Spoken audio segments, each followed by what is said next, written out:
My name is Paul Mitchell, and I sell industrial equipment to factories that barely exist anymore in this Rust Belt town. It's not glamorous work, but it pays the bills and keeps food on the table. At least, it used to be enough. The Riverside Bistro buzzed with the kind of fake energy that comes from people trying too hard to impress each other. Crystal chandeliers hung over tables where my wife Kathy sat with her marketing agency friends, their laughter cutting through the ambient noise like broken glass. I was running late from a client meeting, still wearing my work clothes while they sparkled in their designer outfits. "Paul's sweet, really," Kathy was saying as I approached their table, her voice carrying that particular tone she used when she thought I couldn't hear. "But honestly, he's just so below my level now." The words hit me like a punch to the gut. Her friends, Jessica, Miranda, and that snake Heather, erupted in giggles.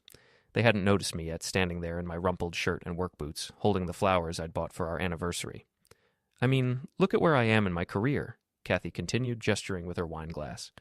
"Regional marketing director, corner office, company car, and he's still out there selling pipe fittings to struggling factories." More laughter. Heather leaned in conspiratorially. "So what are you going to do about it?" Kathy shrugged. "I don't know. Maybe it's time for an upgrade." I stood there for another moment, letting their words wash over me. Then I walked to the table, pulled out the chair next to my wife, and sat down with a smile. "Sorry I'm late, honey," I said, placing the flowers on the table. Traffic was terrible. The women went quiet, exchanging glances. Kathy's face flushed slightly, but she recovered quickly, leaning over to kiss my cheek. "No problem, sweetie. We were just talking about work stuff." "Oh, I heard," I said, my smile never wavering. "Sounds fascinating." The conversation limped along for another hour. I listened to them discuss their careers, their ambitions, their plans for climbing higher up their respective corporate ladders. I nodded and smiled and asked appropriate questions, all while something cold and calculating settled in my chest. When the check came, I insisted on paying. I left a generous tip and stood up, helping Kathy with her coat. "Well, ladies, this has been enlightening," I said. "Really opened my eyes to a lot of things." In the car, Kathy chattered about her friends and their plans for the weekend. I made appropriate responses while my mind worked through what I'd heard. Below her level. Time for an upgrade. We'd been married 8 years. I'd supported her through business school, celebrated her promotions, encouraged her ambitions, and now I was an embarrassment, something to be discarded when a better option came along. "You're quiet," Kathy observed as we pulled into our driveway. "Just thinking about work," I lied. That night, while Kathy showered, my phone buzzed with a text from Heather. Strange, she'd never contacted me directly before. "Hey, Paul, we need to talk. There's stuff about Kathy you should know." I stared at the message, my thumb hovering over the reply button. Heather had always been the most vicious of Kathy's friends, the one who stirred up drama wherever she went.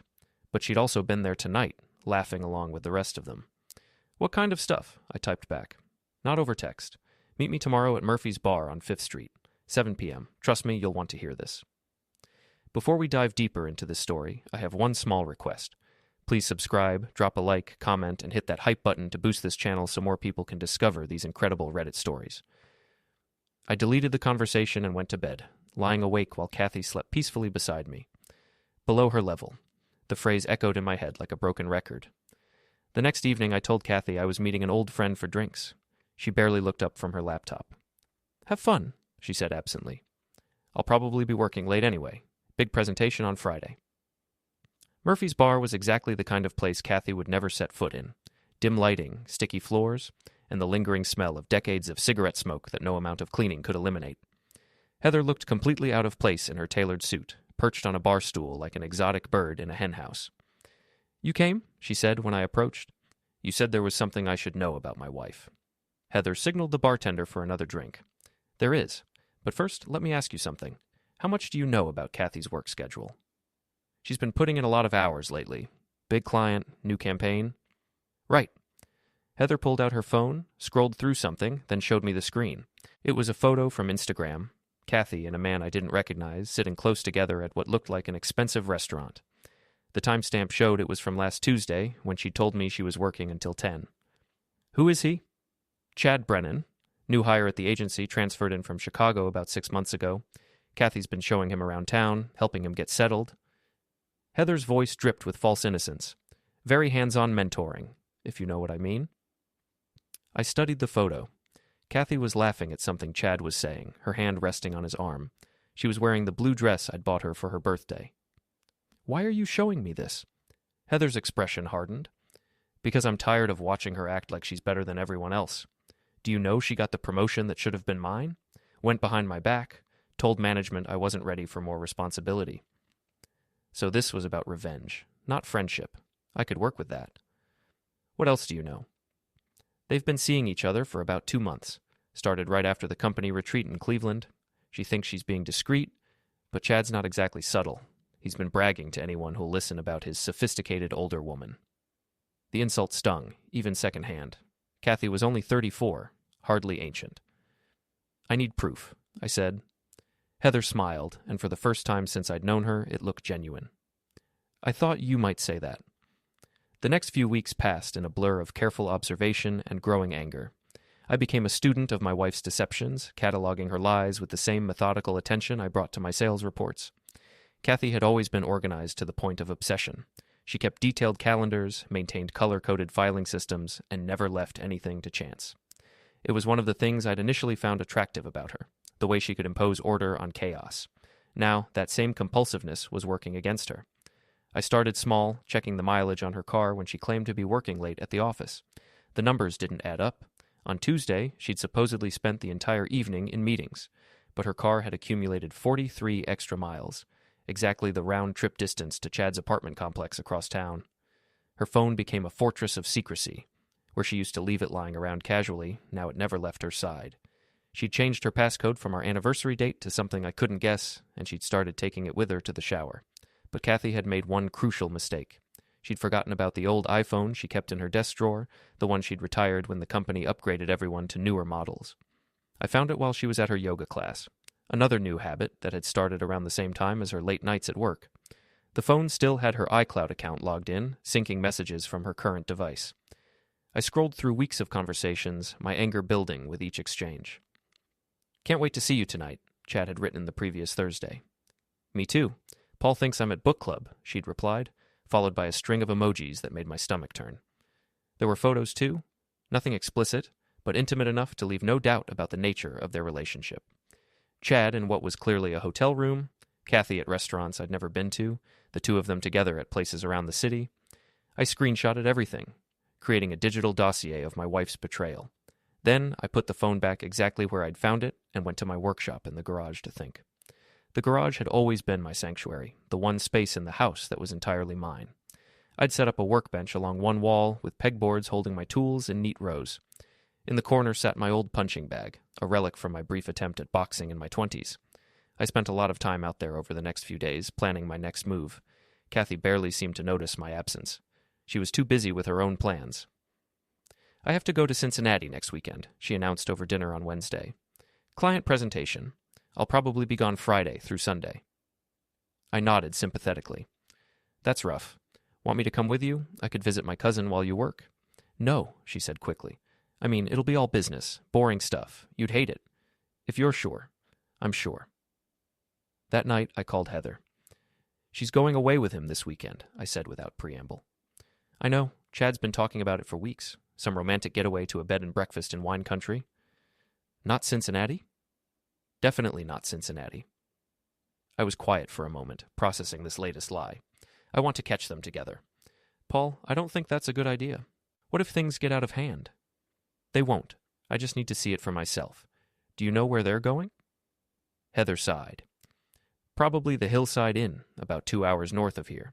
Chad mentioned it specifically, said it was the kind of place where people minded their own business." Friday afternoon, I told my supervisor I was feeling under the weather and left work early. Kathy had departed that morning with an overnight bag, kissing me goodbye and reminding me to water her plants while she was gone. The drive to the Hillside Inn took me through rolling countryside that would have been beautiful under different circumstances. Instead, I spent the time rehearsing what I would say when I confronted them, running through scenarios in my head. The inn was exactly what I'd expected, rustic charm designed to separate wealthy couples from their money. I parked across the street and settled in to wait, my camera ready. I didn't have to wait long. At 6:30, Kathy and Chad emerged from the main building, dressed for dinner. She was wearing the red dress I'd given her for Christmas, the one she'd claimed was too fancy for anywhere we ever went. They walked hand in hand to Chad's BMW, laughing about something. I followed at a distance as they drove to a restaurant in the nearby town, then watched through the window as they shared an intimate meal. Chad kept reaching across the table to touch her hand, and Kathy glowed in a way I hadn't seen in months. I took photos of everything. The two of them entering the restaurant, sitting close together at their table, walking back to Chad's car with his arm around her waist. Evidence of a life she was building without me, financed by the marriage she was systematically destroying. Back at the inn, I waited until their room light went out before driving home. The house felt different now, hollow and temporary. I sat in my garage until dawn, staring at the photos on my camera and planning my revenge. Kathy returned Sunday evening with stories about her presentation and the difficult clients she'd had to wine and dine. She seemed relaxed and happy, more affectionate than she'd been in weeks. "How was your weekend?" she asked, curling up next to me on the couch. "Quiet," I said. "I missed you." "I missed you too." The lie came so easily to her that I almost admired the skill involved. Almost. Monday morning, I made 3 phone calls that would change everything. The first was to a private investigator named Tom Riley, a former cop who'd helped me with a background check on a potential business partner a few years earlier. I gave him Chad's name and address and asked for a complete workup: financial history, employment record, any skeletons in his closet. "Divorce case?" Tom asked. "Something like that." "I'll have preliminary information by Wednesday." The second call was to my lawyer, Jim Morrison. We'd gone to high school together, and he'd handled the legal work when I'd started my consulting business. "I need to know about protecting assets in a divorce," I said. Jim was quiet for a moment. "Paul, I'm sorry to hear that. Are you and Kathy having problems?" "Let's just say I want to be prepared for various scenarios." "Come in this afternoon. We'll go over your options." The third call was to my old friend Ryan Murphy, who owned the bar where I'd met with Heather. Ryan had been my best man at my wedding, and he'd never particularly liked Kathy, though he'd been too polite to say so directly. "I need a favor," I said. "Name it." "Can you keep your ears open for gossip about Kathy's company, specifically about affairs between employees?" Ryan chuckled grimly. "Finally figured out what the rest of us have been too nice to mention?" "You knew?" "Paul, half the city knows. Your wife and her boy toy haven't exactly been subtle. I'm sorry, man. I should have said something sooner." The humiliation burned, but it also clarified things. If everyone knew, then Kathy had made our marriage into a public joke. That changed the rules of engagement considerably. Tom's preliminary report arrived Wednesday as promised. Chad Brennan was 31, originally from Chicago, with an MBA from Northwestern and a series of short-term positions at various marketing firms. He'd left his last job under unclear circumstances, officially a mutual decision, but Tom's sources suggested there had been issues with inappropriate relationships with colleagues. More interesting was his financial situation. Chad was living well beyond his means, with significant credit card debt and a car loan that consumed nearly half his monthly income. He was exactly the kind of man who might see a married woman with a steady income as an attractive target. That evening, Kathy announced she was going out for drinks with the girls from work. "Don't wait up," she said, kissing my cheek. "You know how these things go." I knew exactly how they went. I waited 30 minutes, then drove to Chad's apartment complex. His BMW was parked in its usual spot. I'd learned his habits over the past few weeks. He was a creature of routine, always parking in the same area, always taking the same route to his third-floor apartment. I'd come prepared. In my toolbox, I had a small device Tom had recommended, a GPS tracker with a magnetic base, the kind used by private investigators and suspicious spouses. It took me less than 30 seconds to attach it to the undercarriage of Chad's car. Now I'd know everywhere they went together, every lie Kathy told about her whereabouts. But that was just the beginning. The next morning, I created a fake email account and sent a message to the Human Resources Department at Kathy's company. I kept it vague but suggestive, expressing concern about inappropriate relationships between employees and potential liability issues the company might want to investigate. I didn't name names. I didn't have to. HR departments were paranoid about workplace affairs, especially when they involved people at different levels of the corporate hierarchy. They'd start asking questions, and questions had a way of leading to uncomfortable answers. Friday afternoon, Kathy came home in a foul mood. "Rough day?" I asked innocently.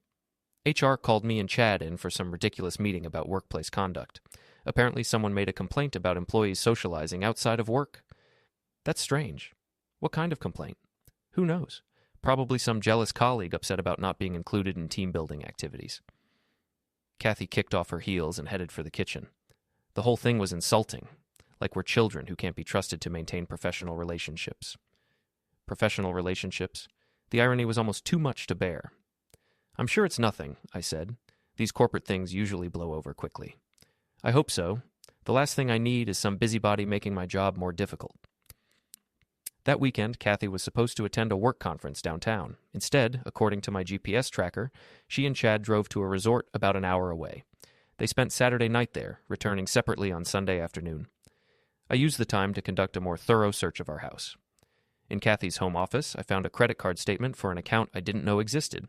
She'd been using it to pay for hotels, restaurants, and gifts, financing her affair while I paid our regular household expenses. The amounts were staggering. Over $3,000 in the past 2 months alone, including charges at jewelry stores and expensive boutiques. She was literally spending our money to impress her lover. I photographed every page of the statement, then put it back exactly where I'd found it. Evidence was accumulating, but I wasn't ready to show my hand yet. Monday evening, I had dinner with Tom Riley at a restaurant across town from anywhere Kathy might go. "I've got more information on your boy Chad," Tom said, sliding a manila folder across the table. Turns out his departure from Chicago was less voluntary than his resume suggests. I opened the folder and scanned the contents. Chad had been involved in a harassment complaint at his previous job, filed by a married coworker who claimed he'd pressured her into an affair and then threatened to damage her career when she tried to end it. The company settled quietly, Tom explained, paid the woman a substantial sum, and agreed to give Chad a neutral reference. But word gets around in these industries. That's probably why he had to relocate to find work. So he has a pattern. Looks that way. He targets married women, uses his position to initiate relationships, then things get messy when reality sets in. I closed the folder, my mind racing with possibilities. "Can you verify this information independently?" "Already have. I've got contacts at his former company who confirm the basic facts." "This guy's bad news, Paul. Your wife's gotten involved with someone who could destroy her career along with her marriage." "Then I guess it's time to speed up that process." Tom looked at me carefully. "What are you planning?" "Nothing illegal," I assured him. "Just giving the truth a little help finding its way to the surface." That night, I lay awake planning the next phase of my campaign. Kathy slept peacefully beside me, probably dreaming about her exciting double life. She had no idea that her carefully constructed deception was about to come crashing down around her. The foundation was cracking. Now it was time to bring down the whole structure. The Riverside Art Gallery's monthly exhibition opening was exactly the kind of event Kathy lived for. An opportunity to network, be seen, and demonstrate her cultural sophistication. She'd been planning her outfit for weeks, coordinating with her friends about arrival times and dinner reservations afterward. I'd been planning too, but my preparations were of a different nature. "You should come with me," Kathy had suggested the week before. "It might be good for your business to meet some of the local art collectors." "Thanks, but you know that's not really my scene," I'd replied. "You have fun with your friends." She'd seemed relieved, which confirmed what I'd suspected. Chad would be there, probably playing the role of cultured colleague while they conducted their affair in plain sight of half the city's professional community. The gallery was packed when I arrived, fashionably late and dressed in my best suit. I'd borrowed a tie from Jim Morrison that probably cost more than most people spent on groceries in a month. If I was going to crash Kathy's party, I wanted to look the part. I spotted her immediately, holding court near a particularly ugly abstract painting while Chad hovered nearby with drinks. She was wearing the black cocktail dress she'd bought for our anniversary dinner 2 years ago, the one she'd claimed made her feel beautiful and confident. Her friends surrounded her in their usual formation, Jessica and Miranda flanking her like bodyguards, Heather slightly apart with her predatory smile. They were discussing the artwork with the kind of pretentious enthusiasm that made my teeth ache. "Paul," Kathy's voice carried across the room when she noticed me. "What a surprise. I thought you had plans tonight." "Change of schedule," I said, walking over to join the group. I decided I should expand my cultural horizons. Chad stepped forward with his hand extended. "You must be Paul. I'm Chad Brennan. I work with Kathy at the agency." His handshake was firm but not aggressive, his smile perfectly calibrated for meeting the spouse of a colleague. He was younger than I'd expected, with the kind of carefully maintained appearance that suggested regular gym sessions and expensive grooming products. "Nice to meet you," I said. "Kathy's mentioned you." A flicker of something, surprise, concern, crossed his face before the professional mask snapped back into place. "All good things, I hope." "Oh, absolutely. She says you've been very helpful with her late-night projects." The double meaning hung in the air for a moment before Kathy jumped in with nervous laughter. "Paul's always teasing about my work schedule. You know how demanding our clients can be." Indeed, I agreed. Some relationships require a lot of after-hours attention. We moved through the gallery as a group, stopping to admire various pieces while making the kind of sophisticated small talk that passed for culture in our social circle. I played the role of the slightly out-of-place husband, asking naive questions about technique and artistic vision, while watching Chad and Kathy navigate the delicate dance of secret lovers in a public space. They were good at it, I had to admit. No obvious touches, no lingering glances, nothing that would attract attention from casual observers. But I knew what to look for now. The way Chad positioned himself to always have a clear view of Kathy. How she unconsciously mirrored his movements, the subtle communication that passed between them in shared smiles and raised eyebrows. "I'm going to get some air," I announced after we'd made a complete circuit of the main gallery. "These crowds make me claustrophobic." "I'll come with you," Kathy said quickly. "No need. Stay and enjoy the art. I'll just be a few minutes." I stepped outside onto the gallery's front patio, where smokers and cell phone users had gathered for their various addictions. What I was really doing was positioning myself near the gallery's sound system control panel, which I'd located during my reconnaissance visit the previous week. The gallery used a simple PA system for announcements and background music, controlled by a laptop connected to wireless speakers throughout the building. During my earlier visit, I'd noticed that the laptop was usually left unattended on a table near the entrance, protected only by a basic password screen. Tom Riley had provided me with a small device that could bypass most consumer-grade security systems. It took less than 2 minutes to access the laptop and upload the audio files I'd prepared. Back inside, the reception was reaching its peak energy. Wine had loosened tongues and lowered inhibitions, creating the perfect atmosphere for what was about to happen. I found Kathy near the sculpture display, deep in conversation with a potential client.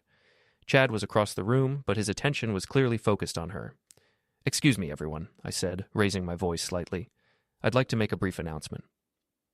The conversations around us died down as people turned to see what was happening. Kathy looked puzzled, but not alarmed. Yet. "I just wanted to thank everyone for welcoming me into this wonderful community of art lovers," I continued, walking toward the center of the room. "It's been educational to see how people present themselves in public versus who they really are in private." Now Kathy looked concerned. She started moving toward me, probably planning to deflect whatever embarrassing speech she thought I was about to make. "In fact," I said, reaching for my phone, "I thought you might enjoy hearing some authentic local dialogue, real conversations between real people captured in their natural habitat." I pressed play on the audio file I'd prepared, and Kathy's voice filled the gallery through the wireless speakers. "Paul's sweet, really, but honestly, he's just so below my level now." The room went silent except for the playback of that night at the Riverside Bistro. Every word was crystal clear, every laugh perfectly preserved. I mean, look at where I am in my career. Regional marketing director, corner office, company car, and he's still out there selling pipe fittings to declining factories. Kathy's face went white as her own voice continued describing me as an embarrassment, a burden she was ready to discard. Around us, the gallery patrons stood frozen, unsure whether this was some kind of performance art or a genuine domestic crisis unfolding before their eyes. But I wasn't finished. The bistro recording faded out, replaced by a more recent conversation I'd captured using the listening device Tom had helped me install in Chad's car. "She has no idea," Chad's voice said clearly. "Thinks we're being so careful and discreet. Meanwhile, half the office knows we're together." "What about her husband?" This was a woman's voice I didn't recognize. "What about him? Guy's a complete loser. Blue collar, no ambition, no class. I'm doing her a favor by showing her what she could have with a real man." The gallery erupted in whispers and shocked murmurs.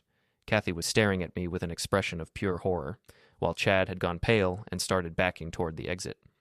"Paul, stop," Kathy said, her voice barely audible over the continuing playback. "Stop what?" I asked innocently. "I thought your friends would enjoy hearing about your exciting new relationship. After all, you've been so eager to share the details with everyone else." The audio continued for another minute, featuring Chad's crude descriptions of their encounters and his plans for convincing Kathy to leave me.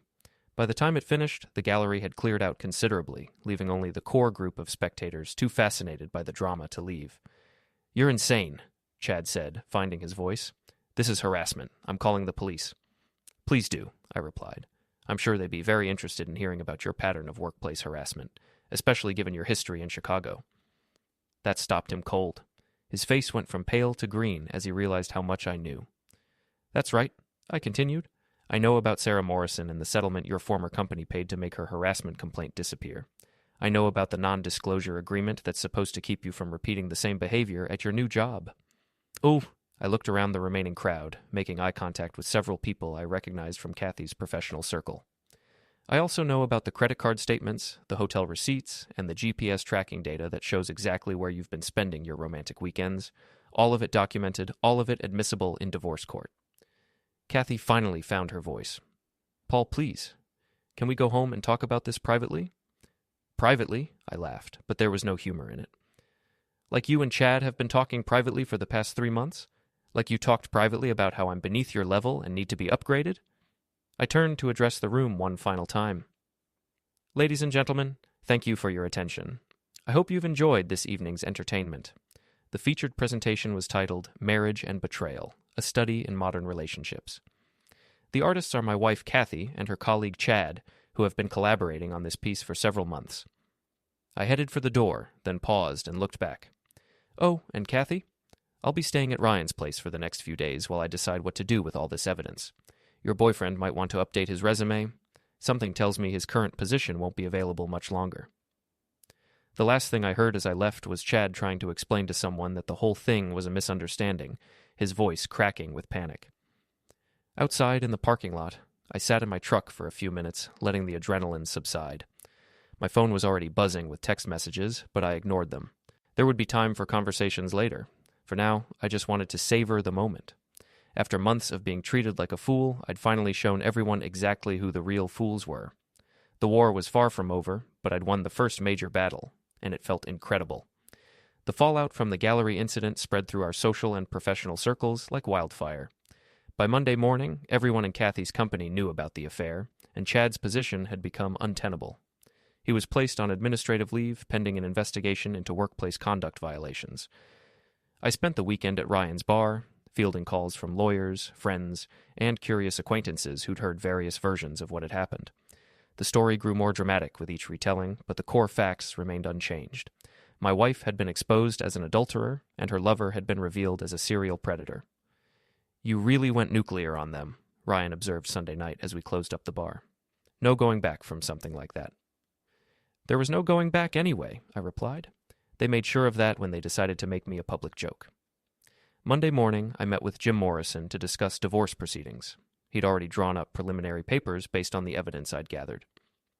This is pretty airtight, he said, reviewing the file. Adultery, financial deception, emotional cruelty. We can probably get you a very favorable settlement, especially given the public nature of the humiliation. I don't want to drag this out, I said. I just want it finished. What about the house? She can have it. I never liked that neighborhood anyway. Jim raised an eyebrow. Paul, that house is worth almost $400,000. Are you sure you want to just walk away from that kind of equity? I'm sure, but I want my tools, my truck, and my retirement account. Everything else can be negotiated. That afternoon, I drove to our house to collect some clothes and personal items. Kathy's car was in the driveway, but I wasn't surprised. She'd probably been too embarrassed to go to work. I found her in the kitchen, still in her bathrobe, looking like she hadn't slept in days. Her eyes were red and swollen, and she'd clearly been crying. Paul, she said when she saw me. Thank God. We need to talk. No, we don't, I replied, heading for the stairs. My lawyer will handle all future communication. Please, she called after me. Oh, let me explain. I stopped and turned around. Explain what? That you've been lying to me for months? That you've been spending our money on hotels and gifts for your boyfriend? That you told your friends I was beneath your level and needed to be replaced? I never meant for you to hear that. I was just frustrated, feeling trapped. So you decided to have an affair instead of asking for a divorce. Kathy's composure cracked, and fresh tears started flowing. It wasn't supposed to happen like this. Chad and I, we just connected. He made me feel alive again, important. And I made you feel what? Embarrassed? Ashamed? No, that's not... It's complicated, Paul. You wouldn't understand. Try me. She wiped her eyes with a tissue, gathering herself for what was clearly a prepared speech. We've grown apart over the years. We want different things, have different goals. I'm trying to build a career, make something of myself. And you seem content to just exist? Sell your equipment, come home, watch TV. There's no ambition, no drive. So you decided to trade me in for a younger model. It wasn't like that. What was it like, Kathy? Because from where I'm standing, it looks exactly like that. She was quiet for a long moment, staring down at her hands. I thought maybe if I explored this other relationship, I could figure out what I really wanted, whether our marriage was worth saving or if we should just end it cleanly. By having an affair and making me look like an idiot in front of the entire city, I never wanted to hurt you. I laughed, but it came out bitter and harsh. You never wanted to hurt me? You've been systematically destroying our marriage for months while lying to my face every single day. You spent our money on your boyfriend, told your friends I was worthless, and planned romantic getaways while pretending to work late. I know it looks bad. It doesn't look bad, Kathy. It is bad. There's no other way to interpret it. I headed upstairs to pack my things, but she followed me, still trying to salvage something from the wreckage. What if we went to counseling? She asked desperately. Worked through this together? People recover from affairs all the time.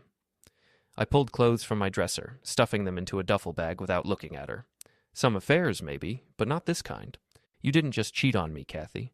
You decided I wasn't good enough for you and went shopping for a replacement. That's not something counseling can fix. So that's it? 8 years of marriage, and you're just going to throw it all away? I stopped packing and looked at her directly. I didn't throw anything away. You did. Every time you lied about working late. Every time you met Chad at a hotel. Every time you told your friends how much better you could do than me. You threw it away piece by piece, and now you're upset that there's nothing left. What about forgiveness? What about second chances? What about respect? What about honesty? What about basic human decency? I zipped up the bag and headed for the door, but Kathy blocked my path. Please, Paul. I know I messed up, but we can fix this. I'll end things with Chad. We'll start over, do whatever it takes. You can't end something that's already over, I said. Chad's been suspended from his job. The company's investigating him for harassment. His career in this city is finished, which means your grand romance is finished too. Her face went white. What do you mean, harassment? I mean your boyfriend has a history of targeting married women at work, pressuring them into affairs, and then threatening their careers when things go wrong. You weren't his first victim, Kathy. You were just his latest. I could see her processing this information, understanding dawning in her eyes. You're lying. Ask him yourself. Oh, wait, you can't. He's not taking calls from anyone at the company right now. I gently moved her aside and headed downstairs. She followed, her desperation growing more obvious with each step. If that's true, then I was manipulated too. We're both victims here. No, I said firmly. You made choices. Every step of the way, you chose to lie, cheat, and betray our marriage. Chad didn't force you to do any of that. At the front door, I turned back one final time. The divorce papers will be served this week. My lawyer says the process should be fairly quick, given the circumstances. You can keep the house, most of the furniture, whatever you want. I just want out. Paul, wait. But I was already walking to my truck, done with explanations and excuses.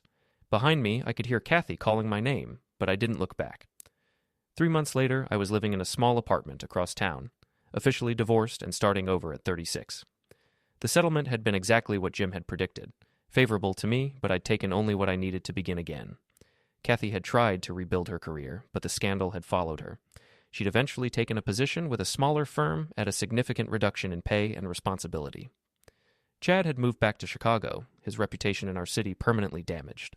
I ran into Heather at the grocery store one Saturday morning. She looked uncomfortable when she saw me, probably wondering if I blamed her for her role in the whole mess. Paul, she said nervously, how are you doing? Better than expected, I replied honestly. You? Good. Listen, I wanted to say, I'm sorry about how everything happened. I never intended for it to go that far. Yes, you did, I said, but without anger. You wanted Kathy to pay for stealing your promotion, and you used me to make that happen. I'm not mad about it. You just gave me information I needed to have. She looked surprised by my calm response. So we're okay? We're fine. You helped me see the truth about my marriage. That was actually a favor, even if it didn't feel like it at the time. I finished my shopping and headed home to my small apartment, which felt more peaceful than the house I'd shared with Kathy ever had. My tools were arranged neatly in the spare bedroom, my truck was parked outside, and my life was finally completely my own. That evening, I sat on my balcony with a beer, watching the sunset over the city. My phone buzzed with a text from Ryan, inviting me to join him and some friends for dinner, and I realized I was looking forward to it. For the first time in years, I felt like I was exactly where I belonged. The war was over, and I had won something better than revenge. I had won my freedom.